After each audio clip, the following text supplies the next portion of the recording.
वक्त मैं मौजूद हूँ क्लिफ्टन में दो तलवार के पास ईरान के कौंसल खाने के बाहर और अल्हम्दुलिल्लाह फ़ाइनली मेरा ईरान का वीज़ा लग चुका है और हमला कर सकता है ईरान इसराइल पे। तो इन तमाम सिचुएशन के अंदर कराची से बाय रोड ईरान की तरफ जाना एक बहुत बड़ा रिस्की जो है वो एक फ़ैसला था। काफ़ी रश है लोगों का, रात से ही लोग फंसे हुए हैं और कराची में हमें यही न्यूज़ दी गई थी कि यहाँ पर काफ़ी बारिशें हुई हैं और ये हमारी गाड़ी वाले ड्राइवर ने काफ़ी हिम्मत का मुजाहरा किया है। कोशिश करें कि ये निकल जाए। तो काफ़ी डेंजर सिचुएशन है इस वक्त यहाँ पर आगे निकलने के लिए, रात से लोग फंसे हुए हैं। और रास्ता देखो, कहते हैं कि गवादर सिंगापुर है, सिंगापुर का रास्ता ये ऐसा है। लोग जलील है। ये देखिए हमारे ड्राइवर भाई हिम्मत कर रहे हैं और गाड़ी निकालने की कोशिश कर रहे हैं कि किसी तरीके से गाड़ी निकाल लें।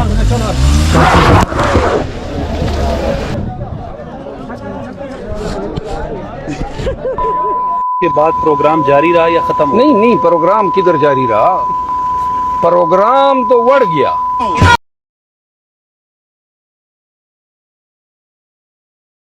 अस्सलाम वालेकुम, मैं हूं फुरकान लश्कर वाला और आप देख रहे हैं मेरा यूट्यूब चैनल। उम्मीद करता हूं कि आप सब बहुत खैरियत से होंगे।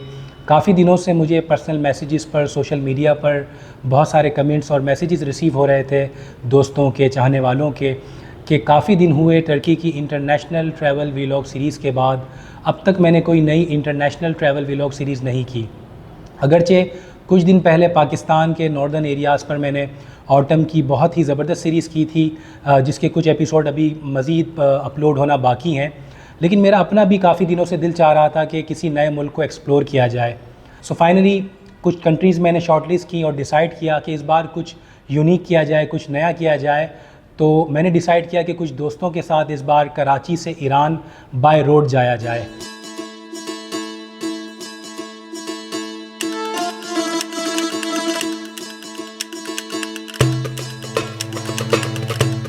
इस बार मैंने सोचा कि ट्रैवल वीलॉग से पहले जो प्लानिंग होती है, किस तरीके से वीज़ा अप्लाई किया जाता है, क्या चैलेंजेस आते हैं, वो भी आपके साथ शेयर करूं, ताकि जो लोग ट्रैवलिंग करना चाहते हैं, ईरान जाना चाहते हैं, तो उनको भी मुख्तलिफ़ प्रोसेस के बारे में नॉलेज हासिल हो सके। तो किसी भी मुल्क की सिलेक्शन के बाद जो सबसे इम्पॉर्टेंट चीज़ होती है वो होता है उस मुल्क के लिए वीज़ा अप्लाई करना। ईरान का वीज़ा आप दो तरीके से अप्लाई कर सकते हैं, एक टूरिस्ट वीज़ा, दूसरा पिलग्रिम या ज़ियारत वीज़ा। अक्सर लोगों में मैंने ये कन्फ्यूजन देखी है कि अक्सर लोग ये सवाल करते हैं कि ईरान जाने के लिए टूरिज़म वीज़ा लिया जाए या पिलग्रिम वीज़ा लिया जाए। हालांकि कोई बहुत ज़्यादा फ़र्क नहीं है। बीइंग अ मुस्लिम हम ज़ियारत वीज़ा अप्लाई करके बहुत आसानी से ज़ियारत के साथ साथ टूरिज़म भी पूरे ईरान में कर सकते हैं। इसमें कोई किसी किस्म की पाबंदी नहीं है। अलबत्ता अगर कोई गैर मुस्लिम ईरान की ट्रैवलिंग करना चाहता है तो डेफ़िनेटली वो ज़ियारत वीज़ा अप्लाई नहीं करेगा, बल्कि वो टूरिज़म वीज़ा अप्लाई करेगा।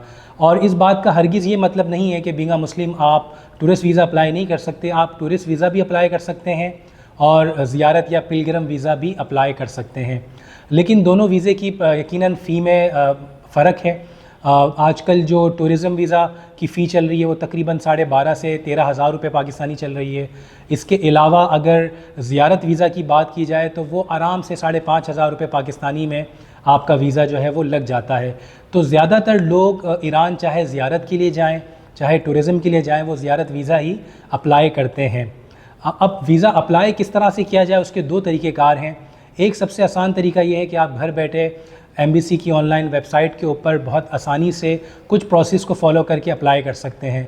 और इसके अलावा दूसरा तरीका ये है कि आप किसी ट्रैवल एजेंट के थ्रू वीज़ा अप्लाई करें।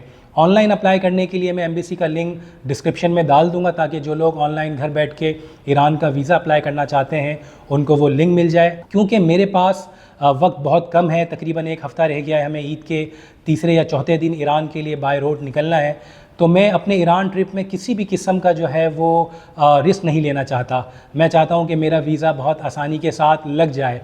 तो मैंने ये तय किया कि मेरे एक बहुत ही अच्छे अज़ीज़ हैं यूनुस साहब, जो कि अल मुसव्वर ट्रैवल एंड टूरिज़म के नाम से स्पेशली ईरान और इराक़ में ज़ियारत के हवाले से बहुत ही ज़बरदस्त काम करते हैं। तो मैंने डिसाइड किया है कि मैं उनके थ्रू ही जो है वो वीज़ा अप्लाई करूँगा, ताकि वीज़ा की एक्सेप्टेंस में जितने भी रिस्क फैक्टर हैं वो मिनिमम हो जाएँ। तो मैंने कल ही यूनुस साहब को अपना पासपोर्ट सबमिट करवा दिया है। अनफॉर्चुनेटली अभी कुछ देर पहले मुझे अल मुसव्विर ट्रैवल कंपनी से कॉल आई कि मुझे पाकिस्तान में जो ईरान का काउंसिल खाना है वहाँ से वीज़ा के लिए इंटरव्यू कॉल आई है। नॉर्मली जब आप ईरान के वीज़ा के लिए अप्लाई करते हैं तो 95% आपका वीज़ा डायरेक्ट लगकर आ जाता है, इंटरव्यू के लिए कॉल ज़्यादातर नहीं आती। बट बदकिस्मती से मेरा शुमार इस बार उन बहुत कम लोगों में हो गया कि जिन्हें इंटरव्यू के लिए एम्बेसी से कॉल आई है। तो बहरहाल अब थोड़ा सा डर भी लग रहा है कि कहीं वीज़ा रिजेक्ट ना हो जाए या पता नहीं किस तरह के सवालात वहाँ पर मुझसे किए जाएंगे। बट डेफ़िनेटली अब क्योंकि कल मुझे 9 बजे इंटरव्यू के लिए कॉल है काउंसिल खाने से, तो चलते हैं इंटरव्यू देने के लिए।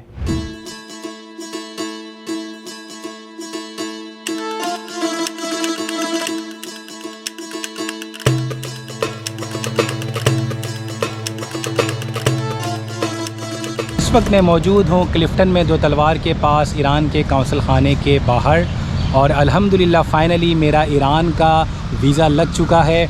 मैं टाइम पे सुबह 9 बजे यहाँ पहुँच गया था, फ़ौरन मेरी बारी आ गई। और मुझे कल से बहुत ज़्यादा डर लग रहा था, टेंशन हो रही थी कि पता नहीं किस तरह के सवालात यहाँ पर काउंसिल खाने में इंटरव्यू के दौरान किए जाएंगे, ईरान का वीज़ा कहीं मेरा रिजेक्ट ना हो जाए। लेकिन अल्हम्दुलिल्लाह कोई भी मुश्किल नहीं हुई, फ़ौरन बारी आ गई। बहुत बेसिक लेवल के सवालात जो थे वो काउंसिल खाने के ऑफिसर ने किए। तो अल्हम्दुलिल्लाह अब बहुत ज़्यादा सुकून महसूस हो रहा है कि फ़ाइनली ईरान का वीज़ा लग चुका है। ईरान नॉर्मली जो है वो पेपर वीज़ा या ई वीज़ा इशू करता है, क्योंकि नॉर्मली ज़्यादातर लोगों को ये एक डर रहता है कि अगर पासपोर्ट पर स्टिकर वीज़ा लगकर आ जाएगा ईरान का तो सैंक्शंस की वजह से हो सकता है कि यूएस और यूरोपियन कंट्रीज़ में ट्रैवलिंग करने के लिए प्रॉब्लम हो। तो खैर ये एक कन्फ्यूजन है, एक मुगालता भी है कुछ हद तक, लेकिन बहरहाल पेपर वीज़ा पे आसानी हो जाती है, आप आराम से इस पर स्टैम्प लगा सकते हैं इमिग्रेशन की। तो फाइनली वीज़ा लग चुका है, अब चलते हैं घर पे और सामान पैक करते हैं। सो फाइनली बैग पैक हो चुका है। नॉर्मली ट्रैवलिंग में मैं डोमेस्टिक हो या इंटरनेशनल ज़्यादातर 2 बैग ही अपने साथ रखता हूँ। एक मेरा कैमरे का बैग है जिसमें तमाम गैजेट्स और कैमरा इक्विपमेंट होता है, जो कि बहुत ही ज़बरदस्त अल्पाइन बेयर का मेरा ये बैग है। और इस बार क्योंकि हालात कुछ ज़्यादा ख़ास नहीं है, बॉर्डर पे मुझे डर है कि इमिग्रेशन में प्रॉब्लम हो सकती है, तो मैंने बहुत ज़्यादा इक्विपमेंट स्पेशली डॉन कैमरा और इसके अलावा टेली लेंसेज नहीं रखे, बस एक कैमरा बॉडी और एक लेंस रखा है। इसके अलावा गोप्रो है। और अगर बात करें कपड़ों की तो ये मेरा बड़ा ज़बरदस्त जो है वो ट्रैवलिंग बैग है जिसमें तमाम मेरा सामान आ जाता है। तो बहुत ज़्यादा मैंने इस बार अपने साथ स्टफ़ नहीं रखा, फिर भी बड़ी मुश्किलों से मैंने 5 जीन्स रखी हैं और कुछ टी शर्ट्स रखी हैं, और कोशिश करिए कि कम सामान रखूं। वैसे ट्रैवलिंग के अंदर आप जितना कम सामान रखें आपके लिए उतना अच्छा होता है। गाड़ी बाहर आ चुकी है, दोस्त मेरा वेट कर रहे हैं, तो चलते हैं ईरान ट्रिप के लिए, कराची टू ईरान।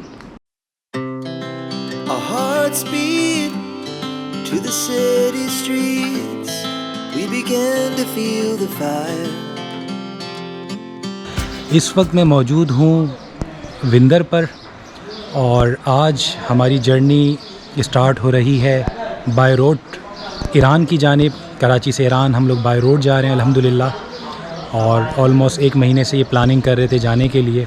लेकिन आज के ट्रिप में जो अजीब व गरीब से जो है वो वाक़यात रोनुमा हुए हैं। अनफॉर्चुनेटली काफ़ी तेज़ जो है वो बारिशों की प्रेडिक्शन थी आज मकरान कोस्टल बेल्ट पर, और जो हमारे ड्राइवर थे उन्होंने यही कहा कि काफ़ी तेज़ बारिश हो रही हैं और रास्ते में जो है वो कुन मलीर से आगे की जानिब रास्ता ब्लॉक हो चुका है, और काफ़ी पैनिक जो है क्रिएट हुआ, कन्फ्यूजन रही। कुछ लोगों ने कहा कि रास्ते खुले हुए हैं, कुछ लोगों ने कहा कि रास्ते क्लियर हैं। और हमारी क्योंकि आगे मशहद के लिए फ़्लाइट बुक हुई हुई है परसों, तो हमारा आज निकलना बहुत ज़रूरी था।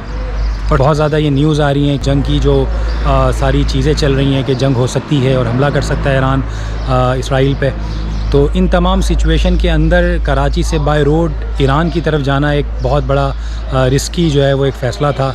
फैमिली में और दोस्तों ने काफ़ी लोगों ने मना किया कि ना जाया जाए इस सिचुएशन में, लेकिन हम क्योंकि ऑलरेडी पिछले 1 महीने से इवन कि पूरा रमज़ान हमने तैयारी की कि ईद पर इस बार हम ईरान बाय रोड जाएंगे, और एक अरसे से ये मेरा ड्रीम था और मेरे दोस्तों का भी ड्रीम था कि ईरान जो है बाय रोड एक्सप्लोर किया जाए। तो खैर बहुत ज़्यादा पैनिक क्रिएट हुई, बहुत ज़्यादा जो है वो हमें लगा कि रिस्की सिचुएशन है, बारिशें भी हो रही हैं रास्ते में, लेकिन बस हिम्मत की और अल्लाह ताला पर उम्मीद बांधते हुए, अल्लाह के ही आसरे पर, और यकीनन उसी का आसरा है, हमने तकरीबन रात के 1:30 बजे कराची से जर्नी स्टार्ट कर दी है। और पूरी उम्मीद है कि सुबह बॉर्डर खुलने तक जो है वो हम पहुंच जाएं। कराची से रिमदान बॉर्डर हम पहुंचेंगे और इंशाल्लाह फिर अल्लाह ने चाहा तो इमिग्रेशन प्रोसेस से गुज़रने के बाद हम इंशाल्लाह ईरान में एंटर होंगे। Our hearts beat to the city streets. We began to feel the fire. We rise like tall buildings as the chemicals they take us higher. The night's young and it's just begun as she puts her hand in mine. We wanna chase the night, wanna dance to the light, pull stars from the sky, just two hearts running wild. Never sleep, never stop, as we shout from the top. We're gonna... तो अल्हम्दुलिल्लाह कुंड मलीर हमने अभी cross किया है और बहुत ही हसीन weather है, बहुत खूबसूरत वेदर है। तो करीब में एक होटल पे हमने स्टे लिया है। हमने सोचा कि ब्रेकफास्ट कर लें फिर आगे बढ़ते हैं, क्योंकि टारगेट ये है कि 12-1 बजे तक जो है वो रिमदान बॉर्डर पहुंच जाएं ताकि इजीली तमाम प्रोसेस से गुजरा जाए।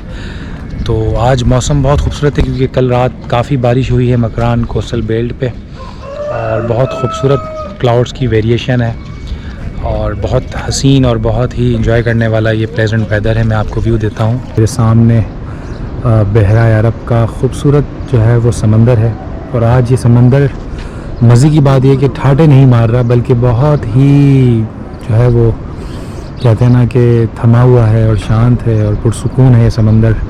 इस वक्त हम ब्रेकफास्ट के लिए रुके हैं, हमारे साथ ही मौजूद हैं होटल में, ऑर्डर कर दिया है। तो चलते हैं और ब्रेकफास्ट एंजॉय करते हैं। इस तरह के जो होटल्स पे ब्रेकफास्ट करने का भी अपना मज़ा होता है, बहुत मज़ा है। मेरे पास तो एक बार पैसे नहीं थे, मैंने तो नौकरी भी की है 2-3। ज़ाहिद भाई बता रहे हैं कि वो इस तरह के होटल में नौकरी भी कर चुके हैं। तो इस तरह के मज़ेदार किस्से सुनने को मिलेंगे ट्रैवलिंग में। अभी मैं ब्रेकफास्ट एंजॉय करता हूँ और ये देखें इतना खूबसूरत यहाँ पर आज मौसम है।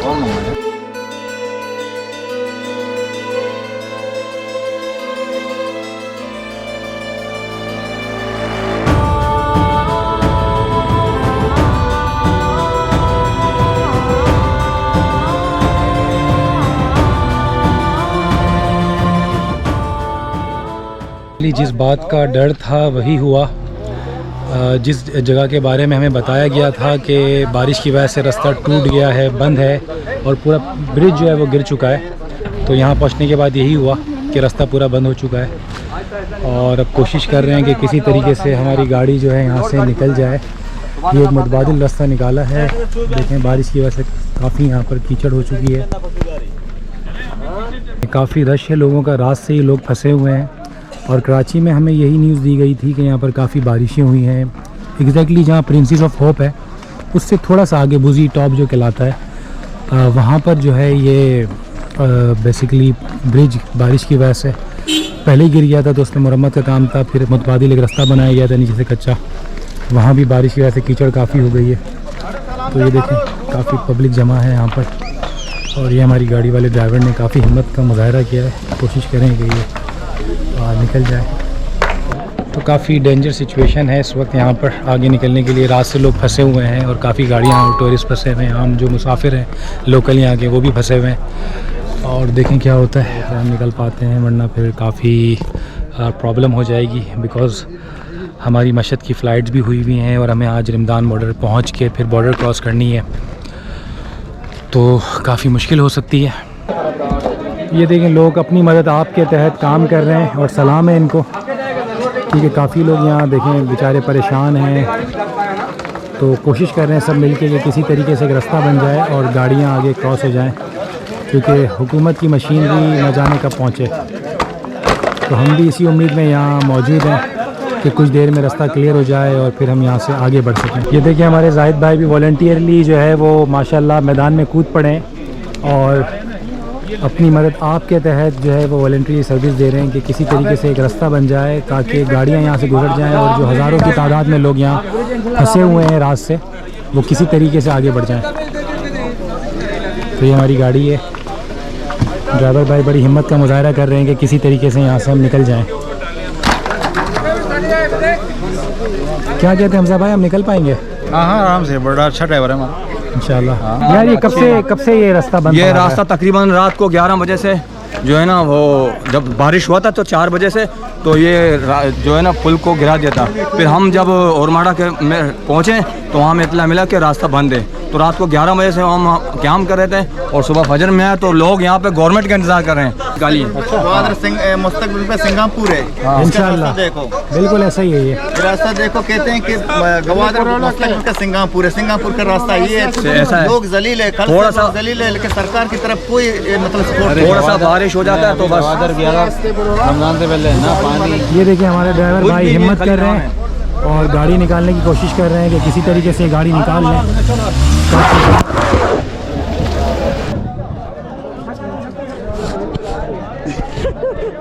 मेरा हाल देखें आप, पूरी कीचड़ से भर चुका हूँ मैं, क्योंकि गाड़ी जब आगे गई तो उसने कीचड़ उड़ाई और मेरे सारे कपड़े गंदे हो चुके हैं। तो ये सफ़र की मुशक्क़तें हैं, इतना आसान नहीं सफ़र करना, ट्रैवलिंग करना। हमारी गाड़ी भी फंस चुकी है और कुछ जज्बाती फैसला भी लिया। अब कोशिश कर रहे हैं कि किसी तरीके से गाड़ी निकल जाए।